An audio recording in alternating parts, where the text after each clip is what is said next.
필리핀이 발칵 뒤집혀졌다. 수백 명 중국 간첩 체포. 여러분 이 사진을 한번 보세요. 필리핀 국가수사청이 수백 명으로 구성이 된 중국 스파이 조직을 적발했다 이렇게 이야기합니다. 지금 이 사진을 보면 지금 필리핀 국가수사청이 중국인 간첩을 체포하는 모습입니다. 당장 말입니다. 올해 들어서만 중국 간첩 용의장을 8명 이상 체포를 지금 했고요. 또 이달 말까지 8명을 더 추가로 체포할 예정이라고 합니다. 이렇게 말입니다. 그 스파이 조직, 간첩 조직만 하더라도 수백 명에 해당된대요. 이게 필리핀 국가수사청만 조사를 한 게 아니고요. 이게 조사하는 조사 능력이 떨어질 수 있으니까 미국의 연방수사국 FBI가 같이 조사를 했고요. 또 호주 연방경찰까지도 기술 지원을 받아서 이 공조 형태로 잡아냈다는 겁니다. 공조 형태로. 야, 진짜 엄청나죠. 실제로 말입니다, 여러분. 대통령 군 근처에서 말입니다. 이렇게 휴대전화 도청 장치를 활용을 했고 자동차에 해놓고 그때 휴대폰 도청을 했다는 거예요. 그만큼 말입니다. 엄청난 인력이 여기에 실제 도청을 했고요. 또 해커들은 필리핀의 많은 곳에 정보들을 다 빼냈다고 합니다. 실제 운영하는 것은요. 온라인 불법 온라인 도박장처럼 운영을 하면서 했다는 거예요. 야, 이거 보니까 여러분 결국 말입니다.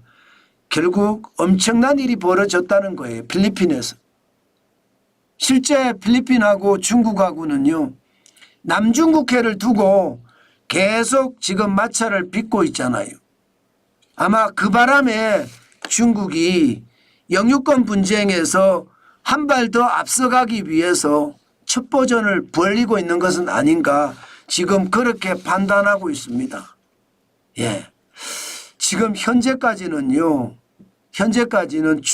필리핀 중국 대사관은 굉장히 강력하게 반발을 했습니다. 중국과 중국인을 비방하기 위한 근거 없는 비난과 추측에 단호히 반대한다. 이렇게까지 입장을 밝혔습니다. 그렇지만 작금의 상황은요.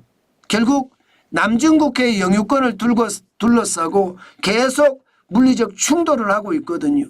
그에 대한 방첩 활동이 아닌가 그렇게 예상을 하고 있습니다.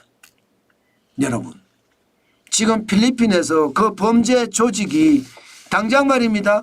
수백 명이라고 하잖아요. 간첩 활동도 굉장히 다양합니다.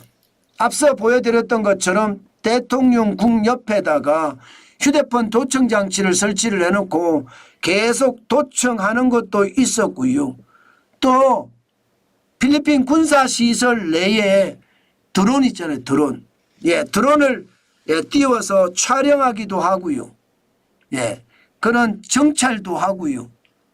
필리핀의 군사기지며 모든 지역을 돌아다녔다 이렇게 지금 판단하고 있습니다. 이걸 보면 여러분 진짜 무서운 생각이 들지 않습니까? 저는 진짜 무서운 생각이 들어요. 필리핀만 이럴까요? 대한민국은요. 대한민국도 저는 충분히 마찬가지라고 생각합니다. 대한민국에게도 부정선거에 대한 중국인들의 개입 이런 이야기도 나오지만 아직까지 검증은 안 됐기 때문에 이것을 사실화시킬 수는 없습니다. 그러나 대한민국의 중국 간첩이 활개를 치고 있다.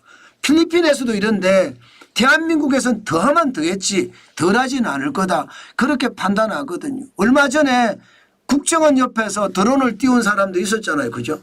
그 간첩이죠. 간첩. 그런데 놀라운 것은요. 중국인이 우리나라에서 간첩질을 해도 간첩죄로 처벌을 못해요. 웃기지 않아요, 여러분? 왜 간첩죄로 처벌을 못하느냐? 형법 제98조를 보면요. 적국을 위하여 간첩하거나 적국의 간첩을 방조한 자, 군사상의 기밀을 적국에 누설한 자에 대해 사형, 무기 또는 7년 이상의 징역에 처한다. 이렇게 되어 있거든요. 문제는 적국이에요. 적국. 적국은 대한민국에게 중국은 적국이 아닙니다. 일본도 적국이 아닙니다. 미국도 적국이 아니에요. 유럽의 많은 나라들도 적국이 아닙니다. 우리나라의 적국은 북한뿐이에요. 그러면 중국이 스파이 짓을 하면, 간첩질을 하면 이게 간첩죄로 처벌을 못하는 거예요. 진짜 웃기죠. 이런 법이 세상에 국회에서 개정된다 말로만 했지 민주당이 반대해서 한 번도 이거 개정 못했습니다. 이 적국을 말입니다. 예, 외국으로 바꿔야 됩니다. 외국을 위해서 간첩하거나 외국의 간첩을 방조한 자, 군사 기밀상의 외국에 누출한 기밀을 외국에 누설한 자에 대해 사형, 무기 또는 7년 이상의 징역, 이러면 간첩죄가 성립이 되거든요. 그런데 민주당은 이거 말입니다. 절대로 말입니다. 통과되게 안 만들고 있습니다. 야, 지금 민주당 국회의원이 중국 간첩은 아니겠죠, 설마? 설마 아니겠죠. 저는 그러리라고 생각합니다. 설마 대한민국 사람이 중국 간첩질을 할까요? 나라를 팔아먹은 이완용이 같은 그런 짓을 할까요? 저는 그렇게 생각하지는 않습니다. 그렇지만 의심을 하고 있잖아요. 국회에서 통과가 안 되니까. 대한민국의 간첩이 15만 명이니 20만 명이니 엄청나게 많다고 하는데 도대체 말입니다. 이 간첩을 못 잡아내는 이유는 뭘까요? 저는 윤석열 대통령이 탄핵 심판에서 기각이나 각하가 돼서 돌아온다면 이 간첩부터 뿌리 뽑아야 됩니다. 간첩을 말입니다. 예, 아주 세게 잡아내야 돼요.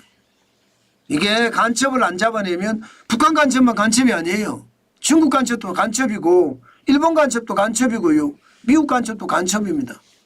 예, 간첩 행위를 한 사람은 이게 어느 누구든 상관없이 잡아들여야 되고요.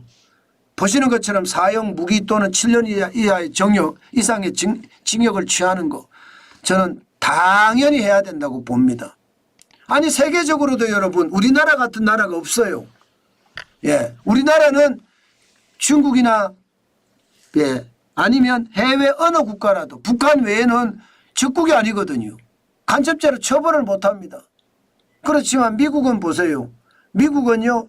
미국을 위하고 외국을 이롭게 할 문서, 도화 등을 누설할 시에는 최대 사형에 처하도록 되어 있다. 나라를 팔아먹은 자들이니까 당연히 사형에 취해야죠. 당연히 사형에 처해야 됩니다. 독일도 마찬가지입니다. 국가 기밀을 다른 국가나 알선인에게 전달하는 행위 또는 독일의 불이익을 가져오는 타국의 이익을 제공하기 위해 국가 기밀을 전달하는 경우 1년 이상 자유형에 처하도록 규정한다. 그런데 국가 기밀을 유지할 특별한 의무를 지닌 자가 위반 시에는 무기 또는 5년 이상 자유형의 가중 처벌을 한다. 이렇게 돼 있죠. 중국은요 이미 반간첩법을 만들어서 무조건 무기 또는 10년 이하의 징역입니다. 무기 또는. 예.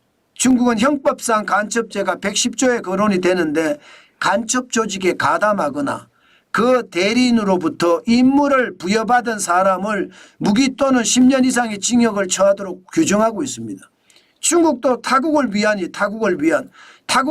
국가 기밀이나 정보 탈취, 정탐, 매수, 불법 제공죄에서 타국의 기관 조직 사람을 위해 국가 기밀이나 정보를 절취하거나 정탐, 매수, 불법 제공한 자는 5년 이하의 징역 또는 10년 이하의 징역을 처하도록 규정하고 있고요. 혐의가 중한 경우에는 무기나 10년 이상 징역을 처할 수도 있습니다. 우리나라만 흔해. 우리나라는요 간첩들이 활동하기에 천국이죠. 천국입니다. 도대체 말입니다. 이런 나라가 어디 있습니까? 예, 나라가 간첩들에게 유린당하는데 우리는 뻔히 보고 있는 거예요. 안타깝죠. 필리핀도 말입니다. 수백 명의 중국 간첩을 체포했다고 하는데 저는 하루빨리 대한민국도 예, 형법을 바꿔야 돼요. 형법 98조를 바꿔서 적국을 위하여가 아니라 뭐 타국을 위하여도 좋고요. 외국을 위하여도 좋습니다. 그렇게 바꿔서 중국 간첩을 일일이 색출해서 말입니다. 이게 잡아 넣어야 됩니다. 그렇지 않고 말입니다. 또 중국 간첩들이 대중을 선동하기 위해서 윤석열 대통령의 탄핵 찬성 집회에 으쌰으쌰 하면서 나오면 안 되잖아요. 그들 잡아내야 될 거 아니에요. 저는 반드시 그게 필요하다. 저는 그렇게 생각합니다. 지금 이대로면 대한민국은 최악이 될 수도 있다. 그 말씀 여러분들에게 드리겠습니다. 대한민국이 간첩 천국이 돼서는 안 되잖아요. 지금 이대로면 대한민국은 간첩 천국이 될 수밖에 없습니다. 그것은 나라도 불안하게 만들 거고요. 나라 경제도 망하게 만들 겁니다. 산업기밀이 다 유출되는 것도 당연하고요.